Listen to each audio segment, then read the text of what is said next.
We're going to do a demonstration of measuring for the full body using this mannequin, which is rather nicer than having a live model standing here naked. We'll use the female mannequin because we can measure the same for the male and the child, but when it comes to the detail of the breasts, we would need this model.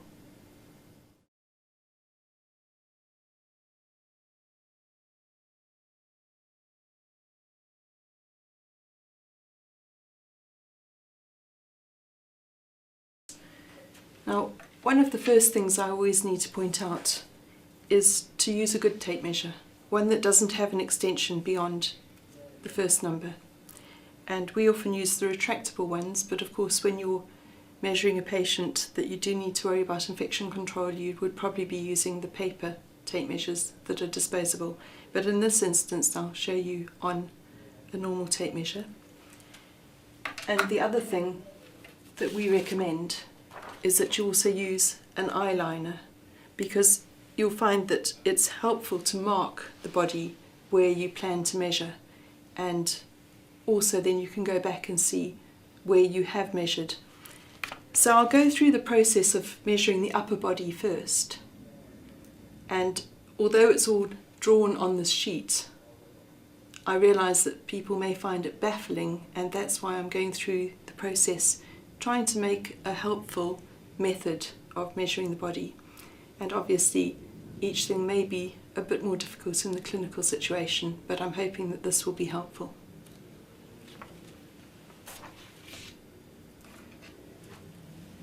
I tend to look at it as measuring all the circumferences of the central torso, and I would start at the neck and then measure each one, leaving a mark. As you see, this mannequin is already marked as we go down.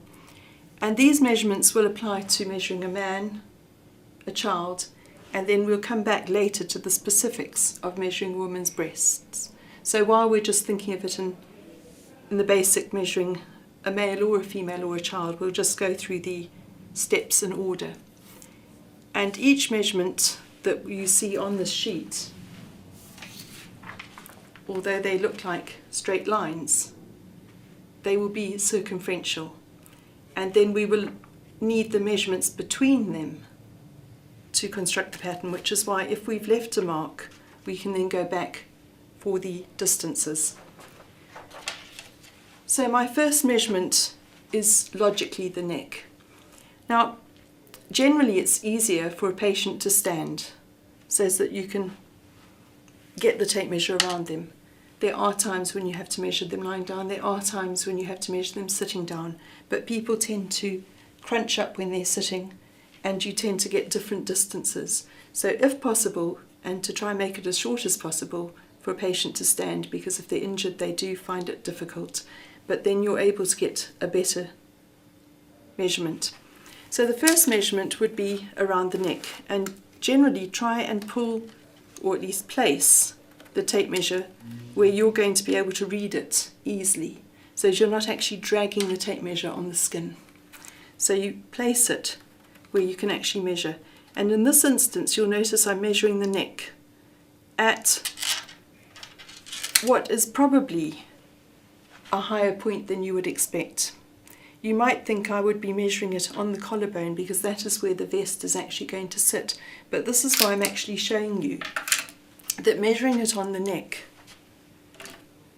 and then the garment being under tension, it actually pulls down into the right position because the garment is elasticated.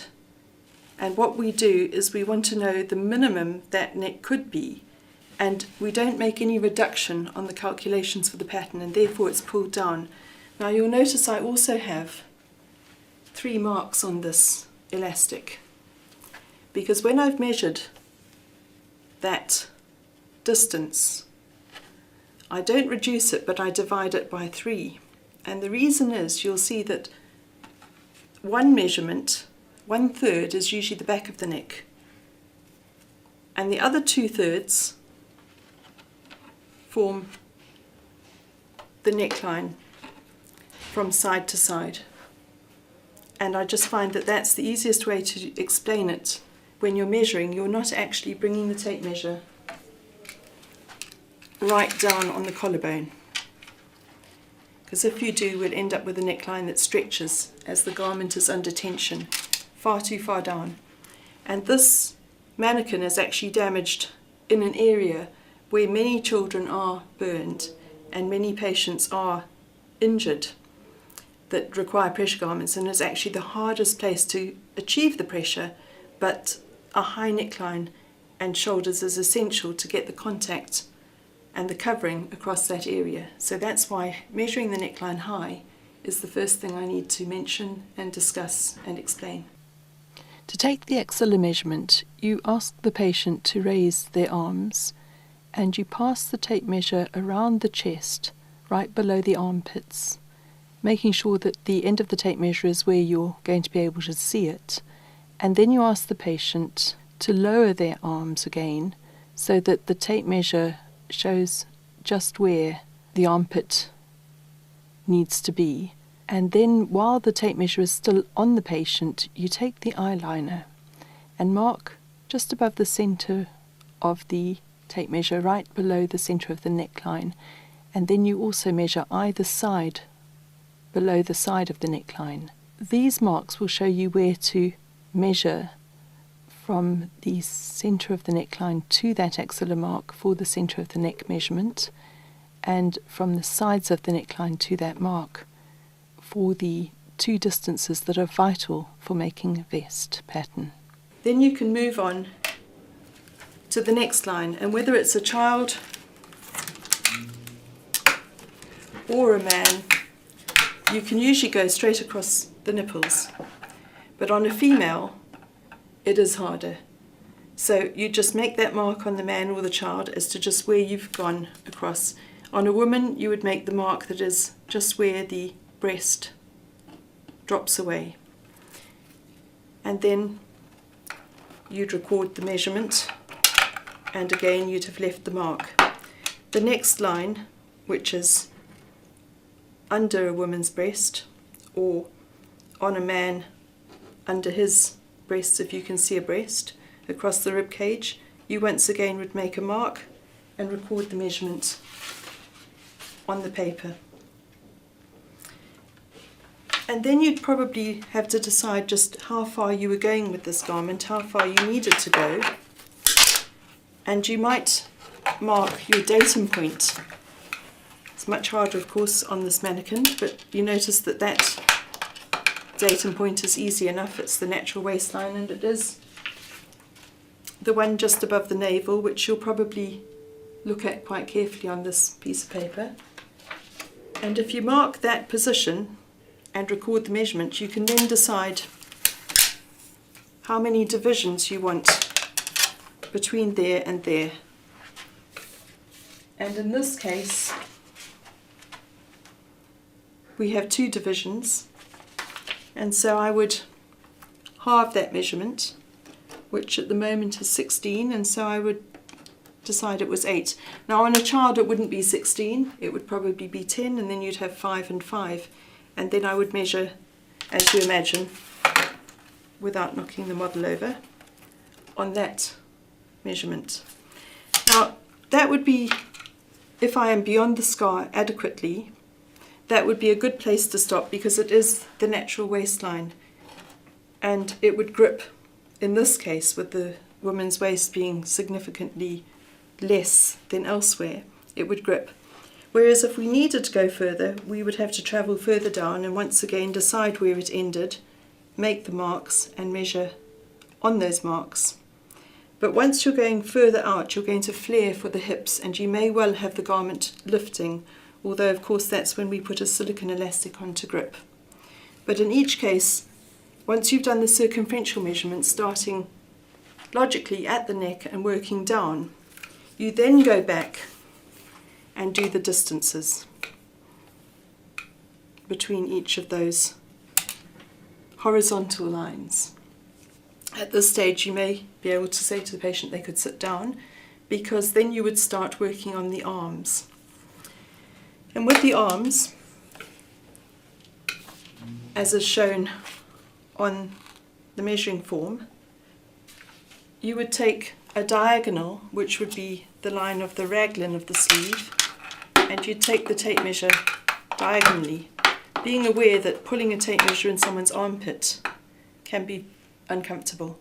But that would be to that point that we can envisage the neckline would naturally sit, a neckline of a vest.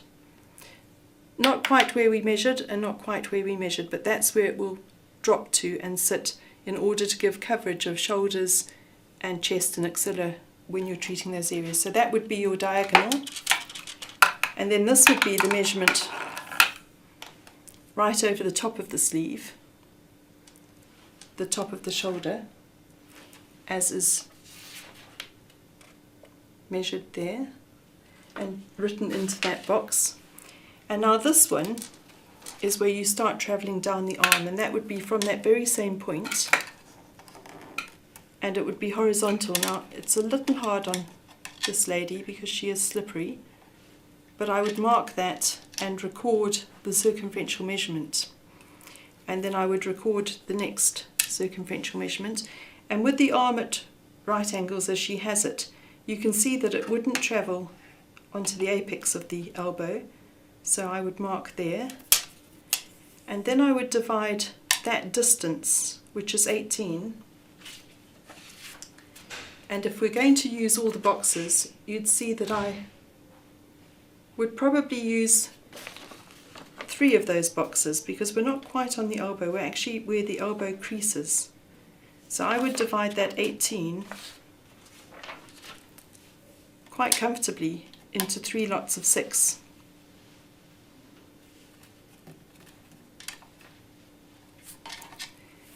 And then, having recorded the total distance on there, well, actually I'm going to record 666 because we haven't actually got the total distance.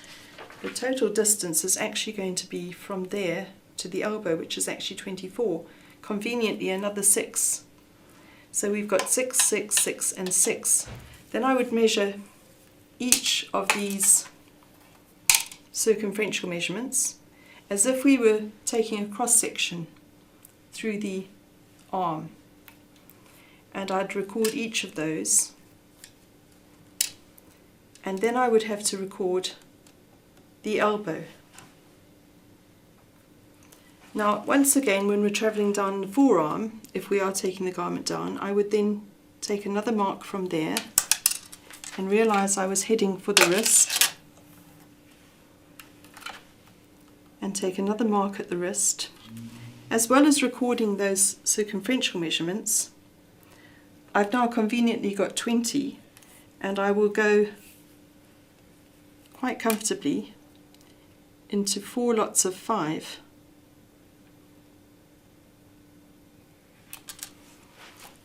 And then whichever direction we're now heading, if I keep heading down the arm, I would measure each of those, as you can see, and I would record that I had got 5, 5, 5, 5, and then of course I've got this distance, which conveniently is another 5. And we'd have to be aware that when the arm does fully open, it needs that distance, but it also needs, if you're not going beyond there, the sleeve would need to end there, or if you were only doing a short arm sleeve, it would need to end there. But if you're going the whole length, you need that elbow measurement and those distances.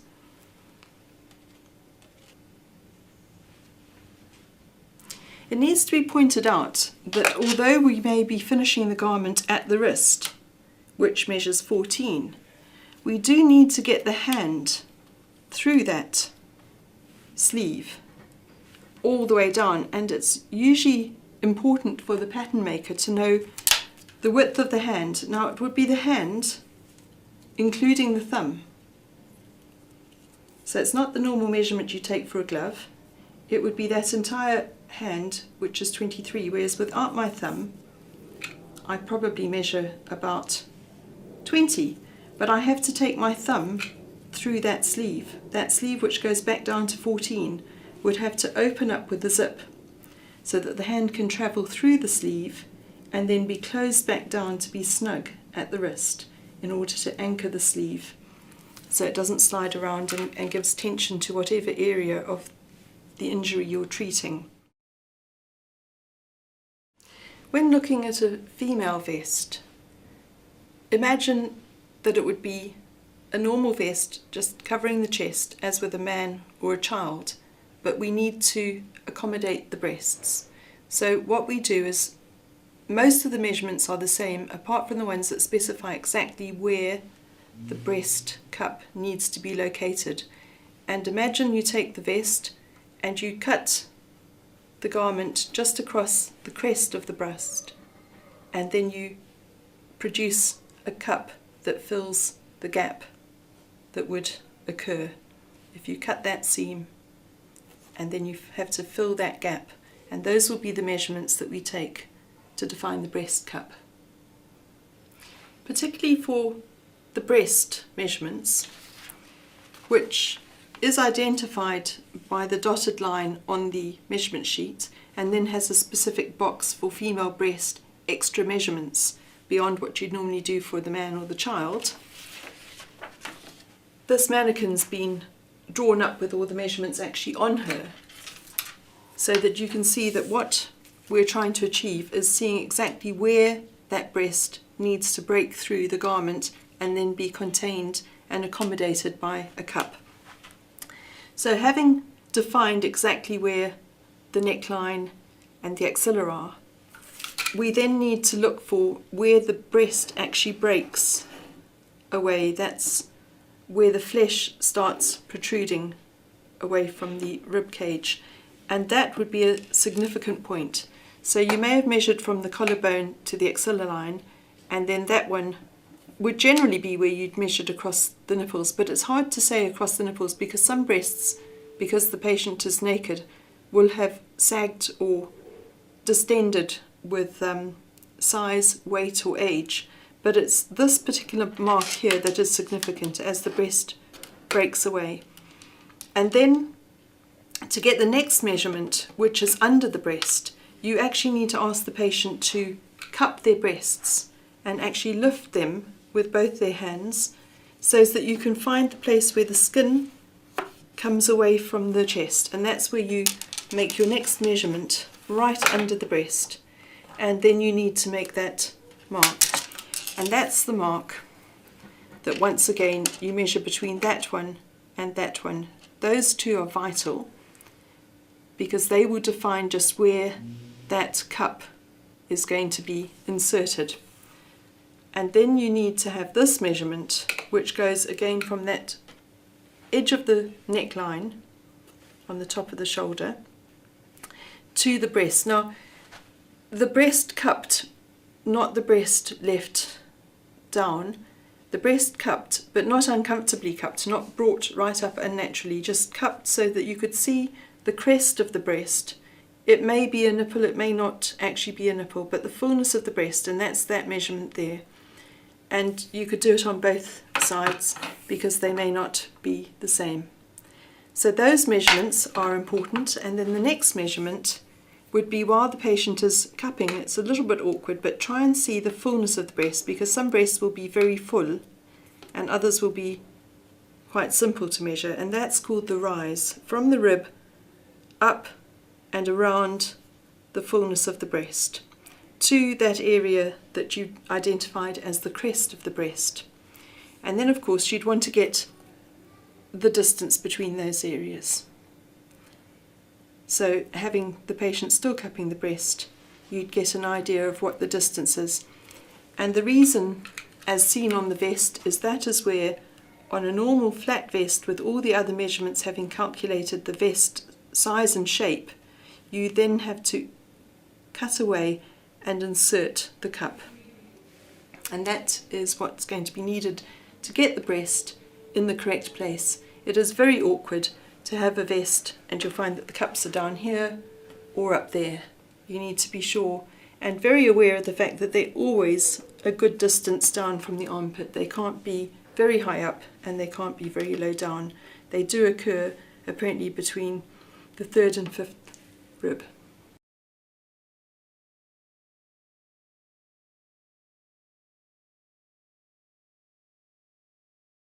going to demonstrate measuring the lower body, and you'd be using the lower body measurement form. And it always seems that everything is on the form that you'd need to know, but it's relating it to the body. And once again, using the mannequin isn't ideal, but it does save having a naked live model standing here. So I will mention the differences of what you would need to do with a live model. But in the meantime, here we are about to measure the lower limbs. This measurement form can be for shorts, full trousers, parts of a leg tube.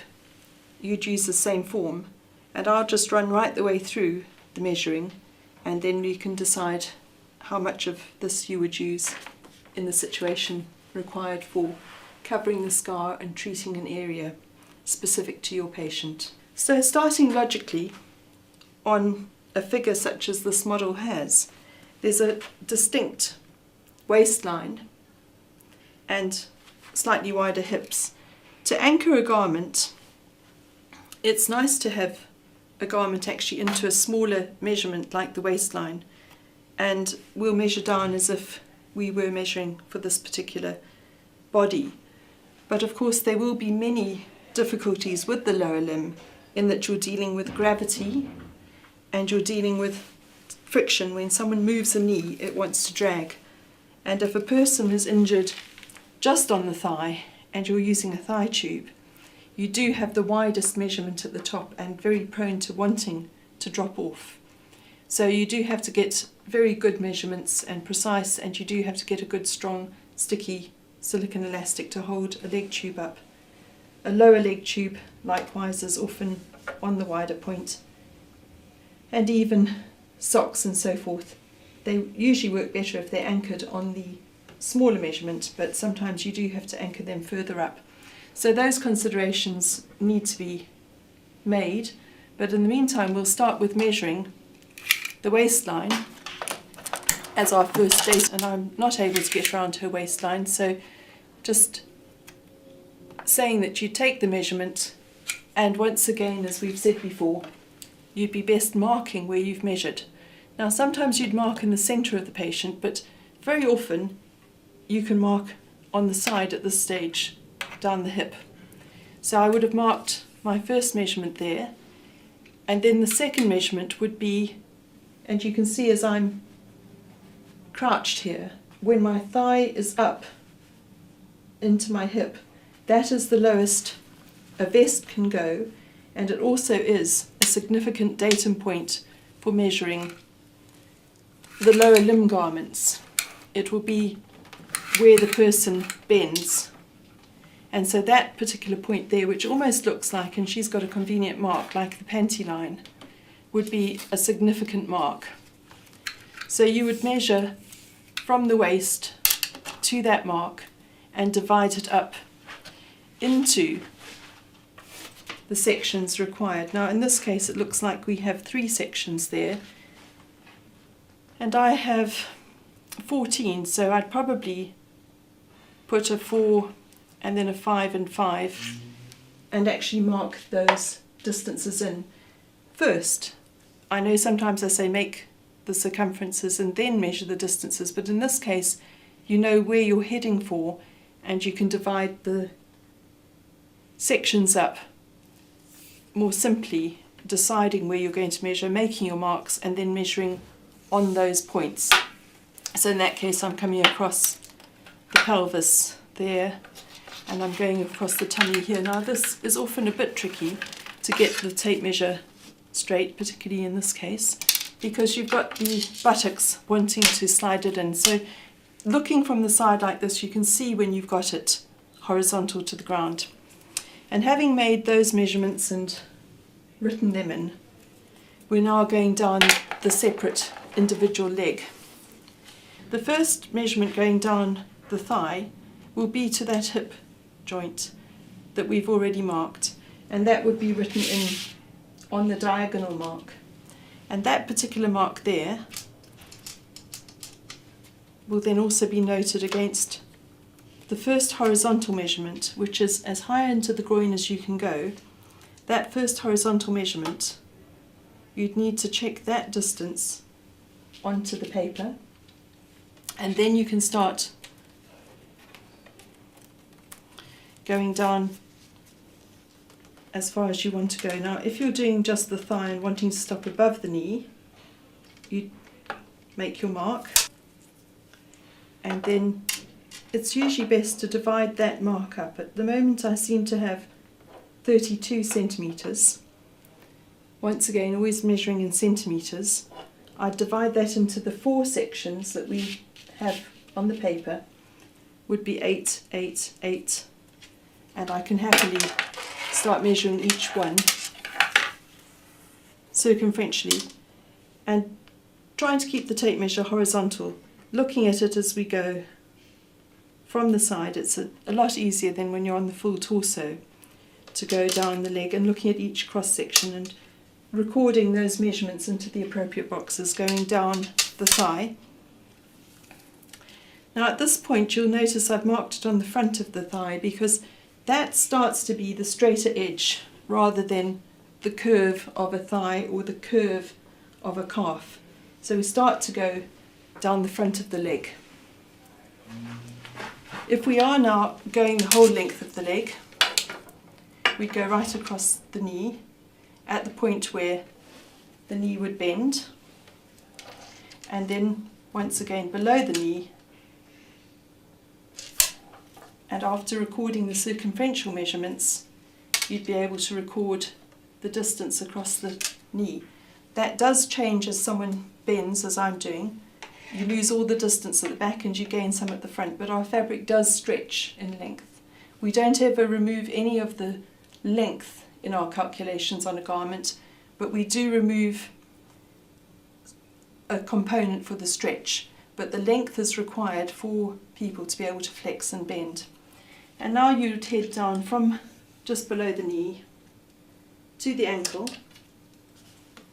Might as well mark the ankle at its point there and record it, and then divide that section up again, and at this stage it goes again nicely into 4 because I've already got this part from the knee down to there, and once again it looks like I'm in 8s at this stage. Of course a man, it may be a greater distance, and a child it would depend how tall the child was, but if you can use those sections and just reduce the distances and record what distances you used, you would then quite simply use them as a grid and go down.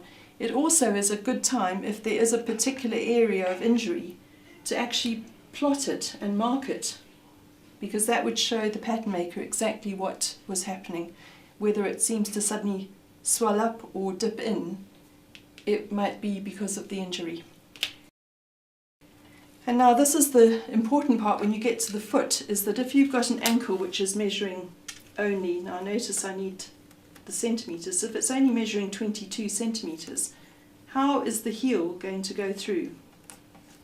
The heel, measured around the apex, is 31. And so that heel will have to go and could pass through about to there. That means a zip would need to go up to that level at least to open up the garment to let the heel through, and then you'd see what the patient requires as far as a zip's concerned.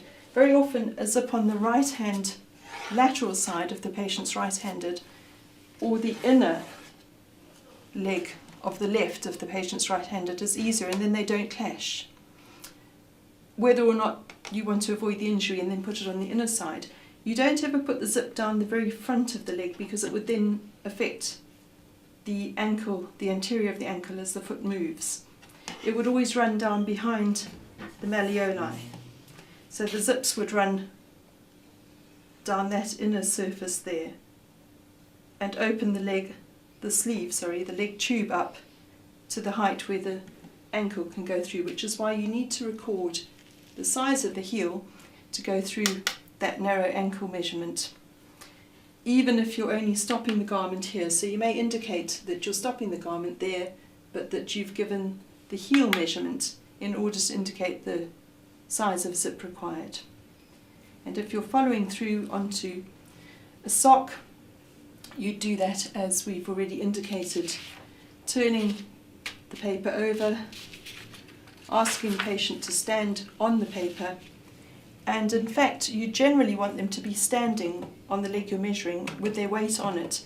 Now I have demonstrated on this leg because it has been placed in a better position for us to see on camera, but actually you'd want the patient to put their weight onto their foot, to actually have their foot down at the standing position rather than out, because the heel actually changes in size and you have to be able to consider the full size of the heel rather than the narrowed size when the foot is pointed. So you'd actually want them to stand on it as this leg is, and even measure on the leg they're standing on rather than just stretch it out to you.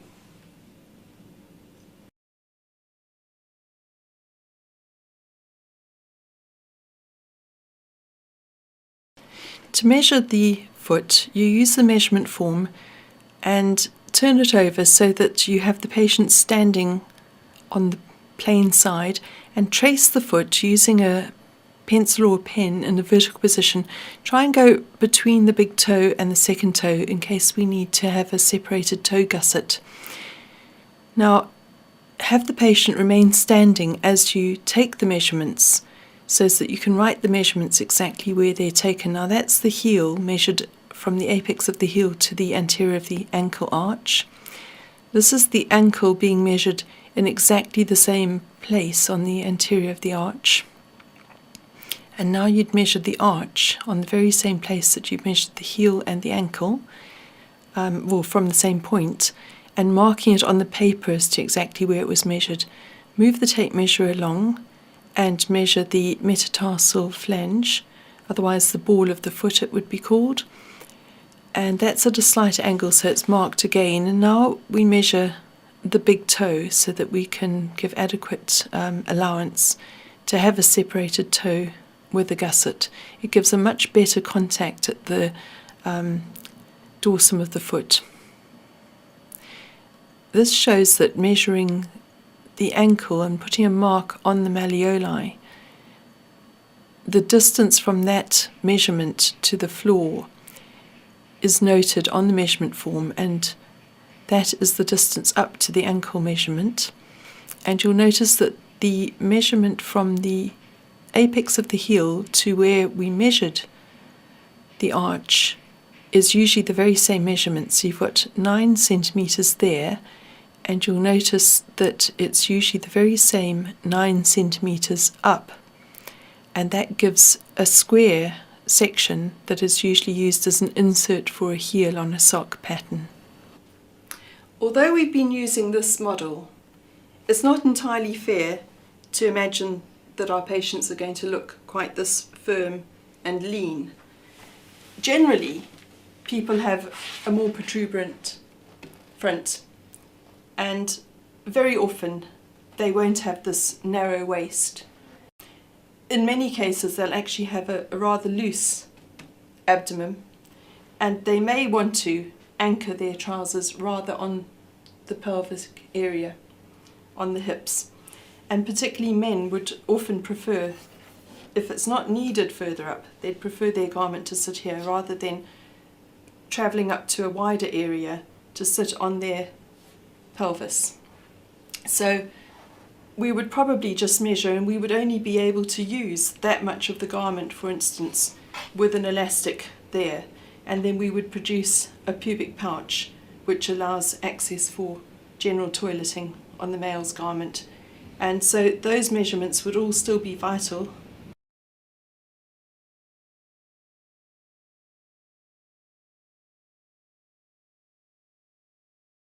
Having recorded those measurements on the form, another very important measurement is the crutch measurement. And you'll see that you will need to pass the tape measure between the patient's legs. So ask them to stand with legs slightly apart, and starting at the point on the front where you'd like the garment to end, whether it be the waist or further down on the pelvis, pass the tape measure from that point. You can get their hands to mark it if you like, and put a mark possibly with the eyeliner, and pass the tape measure from that front measurement to the back measurement, and record the entire measurement, but also try to allocate the distance to the front and the back of that crutch. It's a vital measurement to get the proper fit in a pair of trousers or shorts.